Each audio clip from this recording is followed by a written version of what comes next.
ഇന്ന് നമ്മൾ ചെയ്യുന്നതെന്ന് വെച്ചാൽ ഒരു പുതിയൊരു ബീം അനലൈസ് ചെയ്യുന്നതാണ്. അപ്പം ന്യൂട്രായിട്ട് സെലക്ട് ചെയ്യുന്നു, ഫേസ് സെലക്ട് ചെയ്യുന്നു, സ്ട്രെച്ചറിൻ്റെ പേര് ഇവിടെ കണ്ടുണ്ട്, with point load,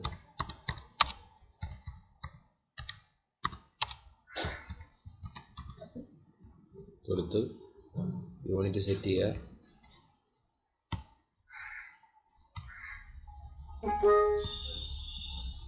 add beam കൊടുത്ത് ഫിനിഷ് ചെയ്യുക. ഫിനിഷ് ചെയ്തതിന് ശേഷം ഇനി നമുക്ക് ഗ്രിഡ് വന്നു കഴിഞ്ഞു. ഇനി നമുക്ക് ഗ്രിഡ് വെച്ച് വരച്ച് തുടങ്ങാം. എസ്കേപ്പ് അടിക്കുക, ജനറൽ നിൽക്കുക, പ്രോപ്പർട്ടി ഡിഫൈൻ ചെയ്യുക. സർക്കിളാണ് നമുക്ക് കിട്ടിയ ക്വസ്റ്റ്യൻ എങ്കിൽ സർക്കിൾ ഞെക്കി പ്രോപ്പർട്ടി ഡിഫൈൻ ചെയ്യുക. ഞാനിവിടെ സർക്കിളാണ് ഡിഫൈൻ ചെയ്യുന്നത്. ഒരു 150 mm അതിനെ മീറ്ററിലോട്ട് കൺവേർട്ട് ചെയ്ത് 0.15 മീറ്റർ അടിച്ചു കൊടുക്കുന്നു. ആഡ് ചെയ്യുക, ക്ലോസ് ചെയ്യുക. ഇനി ഇതിനെ അസൈൻ ചെയ്യണം.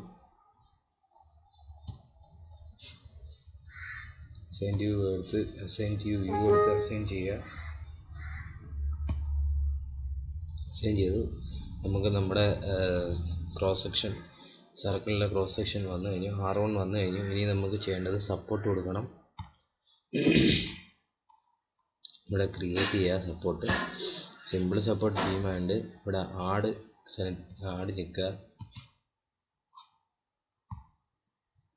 ഇനി ഈ രണ്ട് സപ്പോർട്ടിനെ അസൈൻ ചെയ്യേണ്ടതുണ്ട്. അതിനായിട്ട് അസൈൻ ടു വ്യൂ കൊടുക്കുക. ഇതിനെ അസൈൻ ചെയ്യണം. അസൈൻ ചെയ്യുക. നമുക്ക് രണ്ട് സൈഡിലും സപ്പോർട്ട് വന്നു കഴിഞ്ഞു.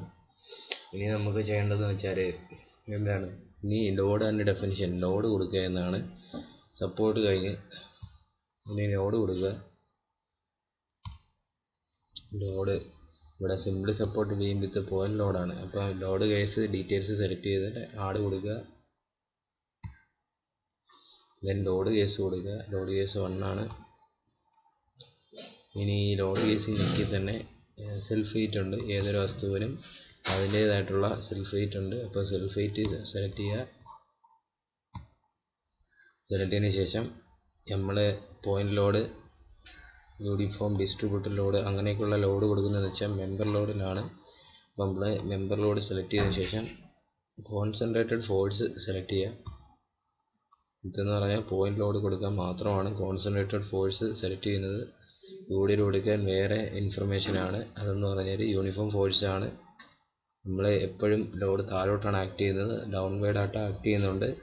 നമുക്ക് മൈനസ് കൊടുത്തുകൊണ്ട് മാത്രമേ ലോഡിനെ ഇതിനകത്ത് കൊടുക്കാൻ ഒക്കത്തുള്ളൂ. ഇവിടെ ഇപ്പോൾ ഞാനൊരു -15 കിലോമീറ്റർ കൊടുക്കുന്നു. ഇനി D1 എന്ന് പറഞ്ഞാൽ എന്താണ്, ലോഡ് എത്ര മീറ്ററിൽ ആക്ട് ചെയ്യുന്നു എന്ന്, ഒറിജിൻ മുതൽ എത്ര മീറ്റർ വരെ ആക്ട് ചെയ്യുന്നു എന്നാണ് D1 എന്ന് പറയുന്നത്. ഇപ്പോൾ ഞാനൊരു 3 മീറ്റർ കൊടുക്കുകയാണ്. D2 എന്ന് പറയുന്നത് 0 തന്നെയാണ്.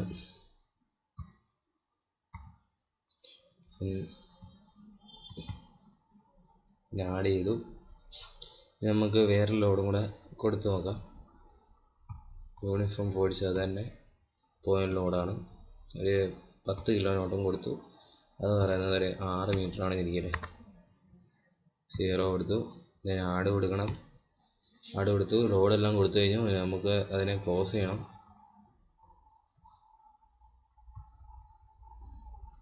ഇനി ഇതിനെ അസൈൻ ചെയ്യേണ്ടതുണ്ട്.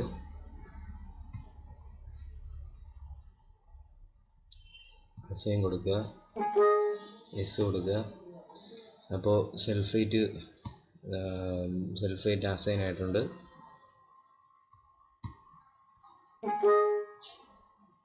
ഇനി പറയുമ്പോൾ അടുത്ത ലോഡ് അസൈൻ ചെയ്യേണ്ടതുണ്ട്. നമ്മൾ ആദ്യം സെലക്ട് ചെയ്ത ലോഡ് വന്നു കഴിഞ്ഞു. ഇനി രണ്ടാമത്തെ ലോഡിനെ അസൈൻ ചെയ്യണം. രണ്ടാമത് സെലക്ട് ചെയ്ത ലോഡ് വീണ്ടും വന്നു കഴിഞ്ഞു. 2 ലോഡ് വന്നു കഴിഞ്ഞു. ഇനി നമുക്ക് ഇതിൻ്റെ എയിം എന്ന് പറഞ്ഞാൽ, പ്രധാനപ്പെട്ട എയിം എന്ന് പറഞ്ഞാൽ ഇതിൻ്റെ ബെൻഡിങ് മൊമെൻറ്റ്, ഷിയർ ഫോഴ്സ് എന്ന് കണ്ടുപിടിക്കുകയാണ്. ഇതിലൂടെ അനലൈസ് ചെയ്ത് അനലൈസ് ചെയ്യുന്നതാണ് ഇതിൻ്റെ പ്രധാനപ്പെട്ട എയിം എന്ന് പറയുന്നത്. അപ്പോൾ നമുക്ക് ഷിയർ ഫോഴ്സ് ബെൻഡിങ് മൊമെൻറ്റ് എങ്ങനെ കണ്ടുപിടിക്കാമെന്ന് നോക്കാം. അതിനായിട്ട് നമ്മൾ അനാലിസിസ് പ്രിൻറ്റിൽ പോവുക. പ്രിൻറ്റിൽ പോയി എല്ലാം അനാലിസിസ് ചെയ്തതിന് ശേഷം ആഡ് കൊടുക്കുക, ക്ലോസ് കൊടുക്കുക. ഇനി അനലൈസ് എന്ന് പറയുന്ന മെനുവിൽ പോയി അനാലിസിസ് ചെയ്ത് നോക്കുക. അനാലിസിസ് ചെയ്താൽ മാത്രമേ നമ്മൾ ചെയ്തത് എന്തെങ്കിലും തെറ്റുണ്ടോ എന്നറിയാൻ കഴിയുള്ളൂ.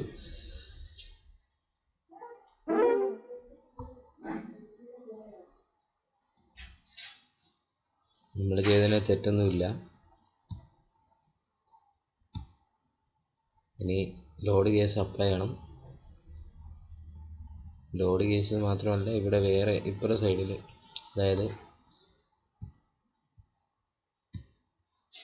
ഈ സൈഡിൽ എന്ത് വന്നാലും ഇപ്പുറത്തോട്ട് അപ്ലൈ ചെയ്യണം. എന്നാൽ മാത്രമേ ആ ലോഡ് അത് സെലക്ട് ആവത്തുള്ളൂ. ഇനി ഓക്കെ കൊടുക്കുക. ഇതിനായിട്ടുള്ള ഒരു ഡിസ്പ്ലേസ്മെൻറ്റ് വന്നിട്ടുണ്ട്. ഇനി നമുക്ക് അതിൻ്റെ ബെൻഡിങ് മൊമെൻറ്റ് കാണാനുണ്ട്.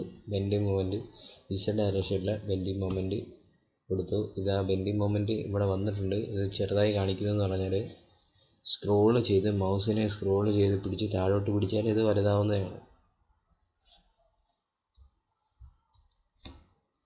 ഇങ്ങനെ സ്ക്രോൾ ചെയ്ത് താഴോട്ട് പിടിക്കുക. ബട്ട് ഇവിടെ ഞാൻ മൗസ് ഉപയോഗിക്കുന്നില്ല, അതുകൊണ്ട് തന്നെയാണ് ഇത് താഴോട്ട് വരാത്തത്. ഇനി നമുക്ക് അതിൻ്റെ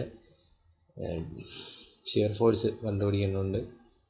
ഇത് ബെൻഡിങ് മൊമെൻറ്റ് Y ഡയറക്ഷനിലുള്ള ബെൻഡിങ് മൊമെൻറ്റാണ് എന്ന് പറഞ്ഞാൽ ടോർഷനാണ് എന്ന് പറഞ്ഞാൽ Z ഡയറക്ഷനിലെ ഷിയർ ഫോഴ്സാണ്. അപ്പോൾ ഇവിടെ ഷിയർ ഫോഴ്സ് വന്നു കഴിഞ്ഞു. നമ്മൾ കമ്പ്യൂട്ടർ ചെയ്യുമ്പോൾ അതിൻ്റെ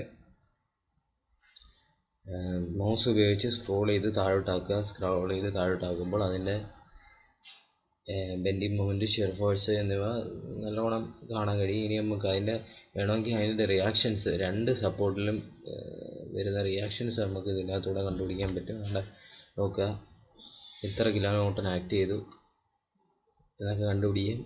ഓരോന്നിൻ്റെയും മൊമെൻറ്റിൻ്റെ വാല്യൂസൊക്കെ കണ്ടുപിടിക്കാനായിട്ട് പറ്റും. ഇനി അതിൻ്റെ ഡിസ്പ്ലേസ്മെൻറ്റ് മാത്രം കണ്ടുപിടിക്കാനായിട്ട് പറ്റും. ഇനി അനിമേഷൻ ഒന്ന് ചെയ്ത് നോക്കാം. അനിമേഷൻ എന്ന് പറയുമ്പോൾ ഇവിടെ നമ്മൾ സെക്ഷൻ ഡിസ്പ്ലേസ്മെൻറ്റ്, റിഫ്ലക്ഷൻ ഇതൊക്കെ ചെയ്ത് നോക്കേണ്ട അനിമേഷനാണ്.